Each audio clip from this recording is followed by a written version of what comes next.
ಕನ್ನಡದ ನೇರ ದಿಟ್ಟ ನಿರಂತರ ಕವಿ ಸರ್ವಜ್ಞ.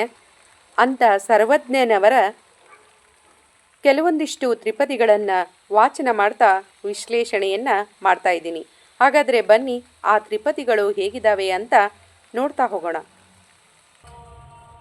ಕುಡಿಯುವ ನೀರನ್ನು ತಂದು ಅಡಿಗೆ ಮಾಡಿದ ಮೇಲೆ, ಕುಡಿಯುವ ನೀರನ್ನು ತಂದು ಅಡಿಗೆ ಮಾಡಿದ ಮೇಲೆ, ಒಡನುಣ್ಣಲಾಗದಿಂತೆಂಬ ಮನುಜರ, ಒಡನುಣ್ಣಲಾಗದಿಂತೆಂಬ ಮನುಜರ, ಒಡನಾಟವೇಕೆ ಸರ್ವಜ್ಞ, ಒಡನಾಟವೇಕೆ ಸರ್ವಜ್ಞ. ಈ ಒಂದು ತ್ರಿಪದಿಯನ್ನು ವಾಚನ ಮಾಡುವಾಗ ಮತ್ತೊಂದು ತ್ರಿಪದಿ ನೆನಪಾಗುತ್ತೆ. ಅವರದೇ ಆದಂತಹ ತ್ರಿಪದಿ. ನಡೆಯುವುದೊಂದೇ ಭೂಮಿ, ಕುಡಿಯುವುದೊಂದೇ ನೀರು, ಸುಡುವಗ್ನಿ ಒಂದೇ ಇರುವಾಗ, ಕುಲಗೋತ್ರ ನಡುವೆ ಎತ್ತಣದು ಸರ್ವಜ್ಞ ಅಂತಕ್ಕಂಥದ್ದು. ಕುಡಿಯುವ ನೀರು, ನಡೆಯುವ ಭೂಮಿ, ಸುಡುವ ಅಗ್ನಿ ಒಂದೇ ಇರುವಾಗ ಕುಲಗೋತ್ರ ಏಕೆ ಅಂತಕ್ಕಂಥ ಪ್ರಶ್ನೆ ಮಾಡ್ತಕ್ಕಂಥದ್ದು. ಅದರ ಹಿನ್ನೆಲೆಯಲ್ಲೇ ಈ ಒಂದು ತ್ರಿಪದಿಯನ್ನು ನೋಡಿದಾಗಲೂ ಕೂಡ ನೀರನ್ನು ತಂದಾಗ, ನೀರು ತಂದು ಅಡುಗೆಯನ್ನು ಮಾಡಿದಾಗ, ಮಾಡುವಂಥ ಸಂದರ್ಭದಲ್ಲಿ ಎಲ್ಲರೂ ಕೂಡಿ ಊಟ ಮಾಡಿದಾಗ ಸಂತೋಷ ಸಿಗುತ್ತೆ. ಅಲ್ಲಿ ಪಂಕ್ತಿಯಲ್ಲಿ ಪರಪಂಕ್ತಿ ಅಂದರೆ ಜಾತಿಯನ್ನು ತೆಗೆದುಕೊಂಡು ಬಂದರೆ ಅಲ್ಲಿ ಇರ್ತಕ್ಕಂಥ ನೆಮ್ಮದಿ ಹಾಳಾಗಿ ಹೋಗುತ್ತೆ ಅಂತಕ್ಕಂಥ ಮಾತನ್ನು ಹೇಳ್ತಕ್ಕಂಥದ್ದು. ಅಂಥ ಮನುಜರ ಒಡನಾಟ ಬೇಡ ಅಂತಕ್ಕಂಥದ್ದು. ಊಟ ಮಾಡುವಾಗ ಪರಪಂಕ್ತಿಯನ್ನು ಮಾಡ್ತಕ್ಕಂಥದ್ದು. ಜೊತೆಗೆ ಯಾವುದೇ ಕೆಲಸದಲ್ಲಿ ಮೇಲು ಕೀಳು ಅಂತಕ್ಕಂಥ ತಾರತಮ್ಯವನ್ನು ಮಾಡುವಂಥ ಮನುಷ್ಯರ ಅವಶ್ಯಕತೆ ಇಲ್ಲ. ಅಂಥವರ ಜೊತೆಗೆ ಒಡನಾಟ ಬೇಡ ಅಂತಕ್ಕಂಥ ಮಾತನ್ನು ಹೇಳ್ತಕ್ಕಂಥದ್ದು. ಜೊತೆಗೆ ಮತ್ತೊಂದಿಷ್ಟು ಇದೇ ರೀತಿಯಾದಂತಹ ಕೆಲವೊಂದಿಷ್ಟು ತ್ರಿಪದಿಗಳನ್ನು ಕೂಡ ನಾವು ನೋಡ್ಬೋದು. ಯಾ ಥರದ ಹೂವೇನು ನಾ ಥರದೆ ಸಾಲದೆ, ಯಾ ಥರದ ಹೂವೇನು ನಾ ಥರದು ಸಾಲದೆ, ಜಾತಿ ವಿಜಾತಿ ಎನಬೇಡ, ಜಾತಿ ವಿಜಾತಿ ಎನಬೇಡ, ದೇವನೊಲಿದಾತನೇ ಜಾತ ಸರ್ವಜ್ಞ, ದೇವನೊಲಿದಾತನೇ ಜಾತ. ಯಾವ ಹೂವಾದರೂ ಕೂಡ ತನ್ನ ಸುವಾಸನೆಯನ್ನು ಕೊಟ್ಟೇ ಕೊಡುತ್ತೆ. ಅದೇ ರೀತಿಯಾಗಿ ದೇವನೊಲಿದಾತನೇ ಜಾತ, ಜಾತಿ ವಿಜಾತಿ ಅನ್ಬೇಡ ಅಂತಕ್ಕಂಥ ಮಾತನ್ನು ಹೇಳ್ತಕ್ಕಂಥದ್ದು. ಹೂವಿನಲ್ಲಿ ಪರಿಮಳಕ್ಕೆ ಯಾವುದೇ ರೀತಿಯಾದಂತಹ ಜಾತಿ ಅನ್ನುವುದಿಲ್ಲ. ಅದೇ ರೀತಿಯಾಗಿ ಇಲ್ಲಿಯೂ ಕೂಡ ಪರಿಮಳ ಹೇಗೆ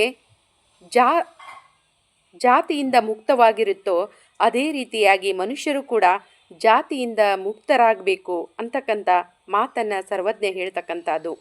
ಅದರ ಜೊತೆಗೆ ದೇವನೊಲಿದಾತನೇ ಜಾತ ಅಂದರೆ ಒಳ್ಳೆಯ ವಿಚಾರಗಳನ್ನು ಹೊಂದಿ ದೇವರ ಸಮೀಪಕ್ಕೆ ಹೋದಾಗ ಆತನೇ ನಿಜವಾದ ಜಾತ ಅಂತಕ್ಕಂಥದ್ದು. ಜಾತ ಅಂದರೆ ಒಳ್ಳೆಯವನು ಅಂತ ಅರ್ಥವನ್ನು ಕೊಡ್ತಕ್ಕಂಥದ್ದು.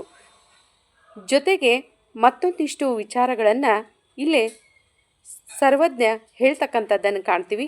ಆ ಒಂದು ತ್ರಿಪದಿ ಯಾವ ರೀತಿಯಾಗಿದೆ ಅಂತಕ್ಕಂಥದ್ದನ್ನು ನೋಡ್ತಾ ಹೋಗೋಣ. ಜಾತಿಹೀನರ ಮನೆಯ ಜ್ಯೋತಿ ತಾಹೀನವೇ, ಜಾತಿಹೀನರ ಮನೆಯ ಜ್ಯೋತಿ ತಾಹೀನವೇ, ಜಾತಿ ವಿಜಾತಿ ಎನಬೇಡ, ಜಾತಿ ವಿಜಾತಿ ಎನಬೇಡ, ದೇವನೊಲಿದಾತನೇ ಜಾತ. ಇಲ್ಲಿಯೂ ಕೂಡ ತುಂಬ ಸುಂದರವಾದಂಥ ವಿಚಾರಗಳನ್ನು ಅಭಿವ್ಯಕ್ತಪಡಿಸಿರ್ತಕ್ಕಂಥದ್ದನ್ನು ಕಾಣ್ತೀವಿ. ಜಾತಿ ವಿಜಾತಿ ಅನ್ನೋದು ಮುಖ್ಯ ಅಲ್ಲ. ಇಲ್ಲಿ ಇಬ್ಬರ ಮನೆಯಲ್ಲಿಯೂ ಕೂಡ ಒಂದೇ ರೀತಿಯಾದಂತಹ ಜ್ಯೋತಿ ಬೆಳಗ್ತಕ್ಕಂಥದ್ದು. ಆ ಜ್ಯೋತಿಯ ಉದ್ದೇಶ ಕತ್ತಲನ್ನು ಕಳೀತಕ್ಕಂಥದ್ದು ಅಂತಕ್ಕಂಥದ್ದು. ಅದಕ್ಕಾಗಿ ಆ ಬೆಳಗುವ ಒಂದು ಜ್ಯೋತಿಗೆ ಕೂಡ ಜಾತಿ ಇಲ್ಲ ಅಂದ ಮೇಲೆ ನಮ್ಮಲ್ಲಿ ಏಕೆ ಈ ಜಾತಿ ಅಂತಕ್ಕಂಥದ್ದು. ದೇವನೊಲಿದಾತನೇ ಜಾತ.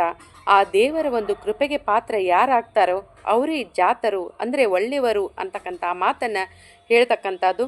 ಜೊತೆಗೆ ಉತ್ತಮ ಕುಲ ಅಂತಕ್ಕಂಥ ಮಾತನ್ನು ಕೂಡ ಇಲ್ಲೇ ಹೇಳ್ತಕ್ಕಂಥದ್ದು. ದೇವನೊಲಿದಾತನೇ ಜಾತ. ದೇವರ ಒಂದು ಕೃಪೆಗೆ ಪಾತ್ರನಾದರೆ ಅಲ್ಲಿ ಯಾವುದೇ ಕುಲ ಗೋತ್ರ ಅಂತಕ್ಕಂಥದ್ದು ಬರುವುದಿಲ್ಲ.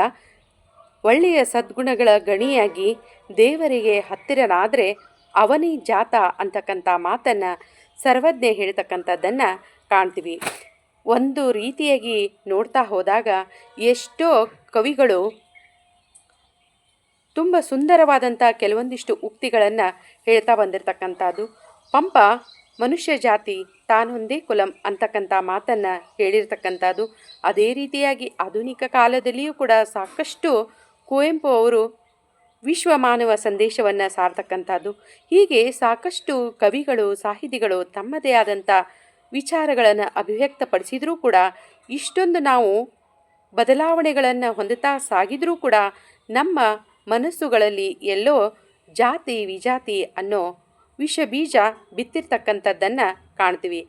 ಇಂಥ ಒಂದಿಷ್ಟು ವಿಚಾರಗಳು ನಮ್ಮಿಂದ ದೂರ ಆಗಿ ಸರ್ವರಿಗೂ ಸಮಬಾಳು ಸರ್ವರಿಗೂ ಸಮಪಾಲು ಅನ್ನುವ ರೀತಿಯಲ್ಲಿ ಜೀವನವನ್ನು ಸಾಗಿಸಬೇಕು ಅಂತಕ್ಕಂಥ ಸಂದೇಶವನ್ನು ಇಲ್ಲಿ ಕೊಟ್ಟಂತಹ ಸರ್ವಜ್ಞ ಮೂರ್ತಿಗೆ ನನ್ನ ಶಿರಸಾಷ್ಟಾಂಗ ನಮಸ್ಕಾರಗಳು.